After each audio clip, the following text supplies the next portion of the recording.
നീ അച്ഛനോട് എന്താ പറഞ്ഞത്? ഭാവനെ നീ അച്ഛനോട് എന്തൊക്കെ നുണകളാ പറഞ്ഞു കൊടുത്തതെന്ന്?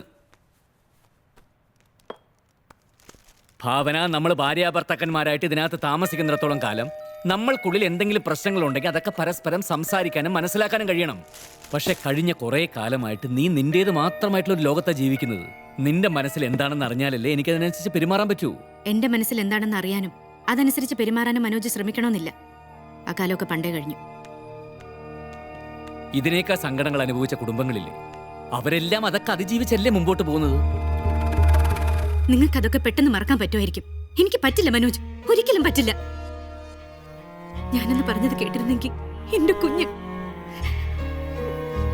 മുഷിഞ്ഞത് മാറ്റിയെടുക്കും പോലാണല്ലോ നിങ്ങൾക്ക് ജീവിതം. അലക്കി ഇസ്തിരിയിട്ട് കോടതിയിൽ പോകും പോലെ എല്ലാ ദിവസവും നിങ്ങൾക്ക് പുതിയതാ. ഓർമ്മകളില്ല, വേദനകളില്ല. അപ്പോഴത്തെ സന്തോഷം മാത്രം പ്രധാനം. അതിന് ഏത് വഴി നിങ്ങൾ തേടും? എനിക്ക് മനസ്സിലാകുന്നില്ല. മനസ്സിലാവില്ല. ഒരു ജീവൻ കളിപ്പാട്ടം പോലെ എറിഞ്ഞുടച്ചത് നിങ്ങൾക്ക് മനസ്സിലാവില്ല. എന്റെ ജീവിതം ഇങ്ങനെ ആയത് നിങ്ങൾക്ക് മനസ്സിലാവില്ല. എന്റെ അസ്തിത്വത്തെ പോലും മറന്ന് നിങ്ങൾ സുഖവും സന്തോഷവും തേടി പോകുമ്പോ അപമാനിക്കപ്പെടുന്നത് എന്റെ വ്യക്തിത്വമാണെന്ന് നിങ്ങൾക്ക് ഓരോ കാലത്ത് മനസ്സിലാവില്ല.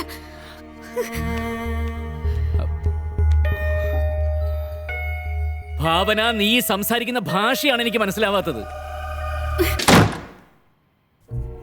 ഭാഷ എന്നാൽ ഒരു സംസ്കാരത്തിന്റെ നിർമ്മിതിയാണ്.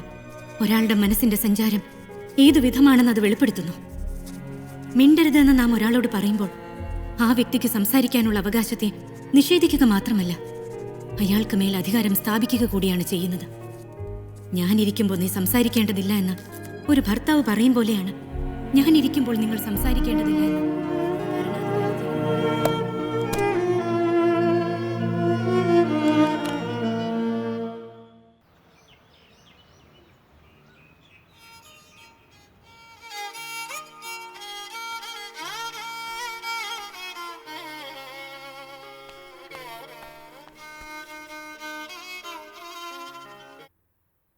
ഹലോ. ആ, ഇല്ലല്ലോ, എഴുന്നേറ്റിട്ടില്ല.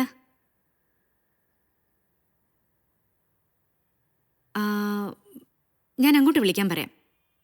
ഓക്കെ.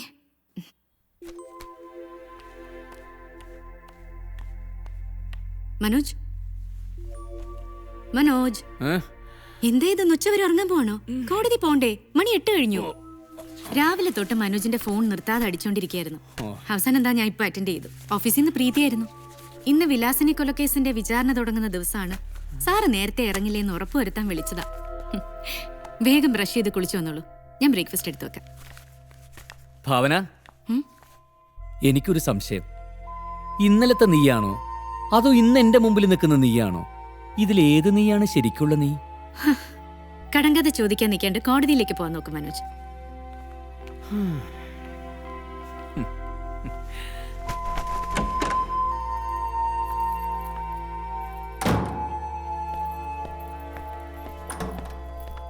മനോജ്, ഫയൽ എടുത്തില്ല. വേണ്ട, അത് അവിടെ തന്നെ വെച്ചേക്ക്. ഊണ് കഴിക്കാൻ വരുമോ? ഇല്ല, ഇന്നവിടെ നല്ല തിരക്കുള്ള ദിവസാ.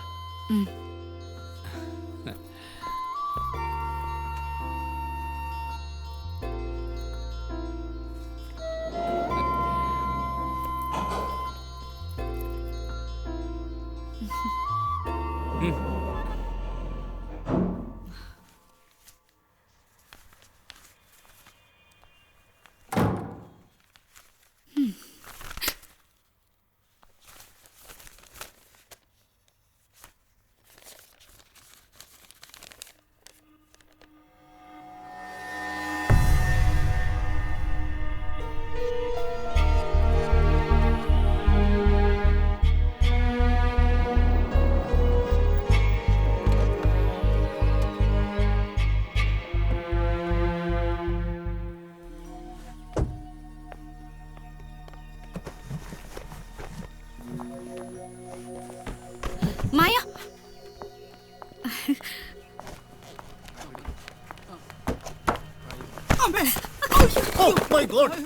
എവിടെ നോക്കിയാടാ സാധനങ്ങൾ ഇറക്കുന്നത്? ഇഡിയറ്റ്!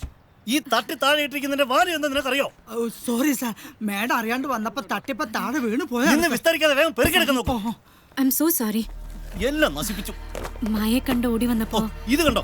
ഈ പുസ്തകത്തിന്റെ പുറത്തിട്ട് കണ്ടോ? ഇനി ഇതിന്റെ പേജുകൾ ഓരോന്നോരോന്നായിട്ട് പുറത്തു വരും. Stupid. മായ എവിടെ? വായി നോക്കി നിൽക്കാതെ പെറുക്കിയെടുക്കണം. ശരി സാർ. ഛെ, എത്ര precious ആണ് ഞാൻ സൂക്ഷിച്ച സാധനങ്ങളാ ഈ താഴെ വീണ് കിടക്കുന്നത്.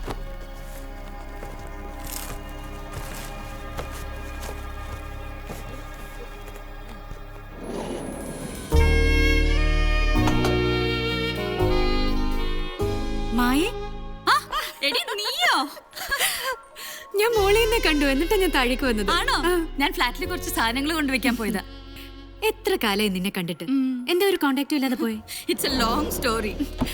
എല്ലാം വിശദമായിട്ട് പറയാം. ഏത് ഫ്ലാറ്റിലാ? ഞാൻ 3A. ആ, ഞാൻ 11A. ആണോ? എല്ലാം ഒന്ന് ഒതുക്കി വെച്ചിട്ട് സ്വസ്ഥമായിട്ട് ഞാൻ വരാം. വരണം, അല്ലെങ്കിൽ ഞാൻ അങ്ങോട്ട് വരും. വരും. ബൈ.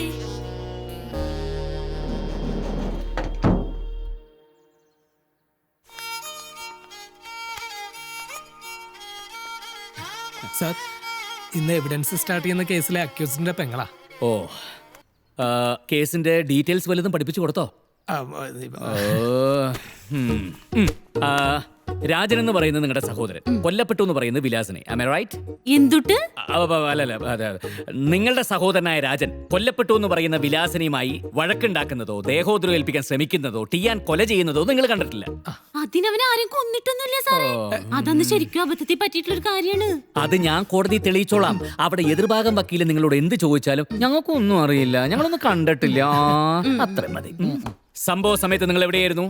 വീട്ടില്. ചേച്ചി, നിങ്ങൾ ആ സമയത്ത് നിങ്ങളുടെ ഭർത്താവുമായിട്ട് സിനിമയ്ക്ക് പോയിരിക്കായിരുന്നു. ഏത് സിനിമയ്ക്ക്? പിണ്ണാക്ക്. അങ്ങനെ ഒരു സിനിമ ഉണ്ടോ? എടോ, അങ്ങനെ സങ്കല്പിക്ക്. സങ്കല്പിക്കുകയാണെങ്കിൽ സരിതയിലെ പടം ഞാൻ കണ്ടാണ്. നമുക്ക് സവിതപ്പെട്ട അല്ലൂർജിന്റെ പടം കണ്ടല്ലടി. അയ്യേ, തെലുങ്കോടൊന്നും കാണാൻ ഞാൻ ഇല്ലേട്ടാ. നമുക്ക് വല്ല മലയാള പടം പോയി കാണാം. അയ്യോ, ആരാടോ ഇയാള്? സാറ്, ഞാൻ ലിബിയളിയൻ. എന്ത്? രാജന്റെ അളിയൻ ലിബിയളിയൻ. ഇവളുടെ കൂടെ നേരത്തെ സിനിമയ്ക്ക് പോയില്ലേ ആ ഭർത്താവ്. നിങ്ങൾ സിനിമയ്ക്ക് പോകുമ്പോൾ രാജൻ വീട്ടിലുണ്ടായിരുന്നു. സിനിമ കഴിഞ്ഞ് തിരിച്ചു വരുമ്പോൾ വിലാസിന് കുത്തേറ്റ് വീടിന് മുമ്പിൽ കിടക്കുന്നതാണ് നിങ്ങൾ കണ്ടത്. ഇതിൽ കൂടുതൽ ഒന്നും അറിയില്ല, മനസ്സിലായ?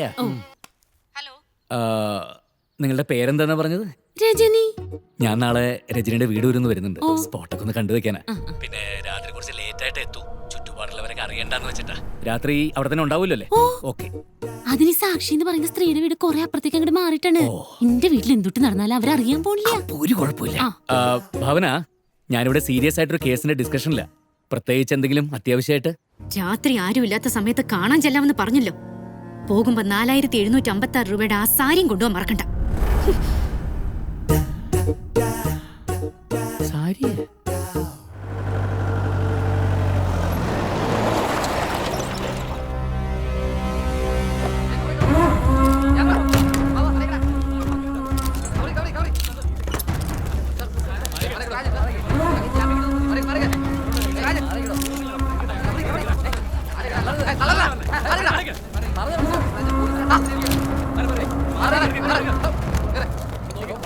ഞാൻ പറഞ്ഞു തന്ന കാര്യങ്ങളൊക്കെ ഓർമ്മയുണ്ടല്ലോ. ഇനി ആളിയാ, നീ കരഞ്ഞ് സീനാക്കല്ലടി. ഈ വക്കീൽ സാറിനെ പുല്ല് പോലെ ഇറക്കി തരില്ലേ? ഇല്ല സാറേ, രാവിലെ തന്നെ വിട്ടൂല്ലേ?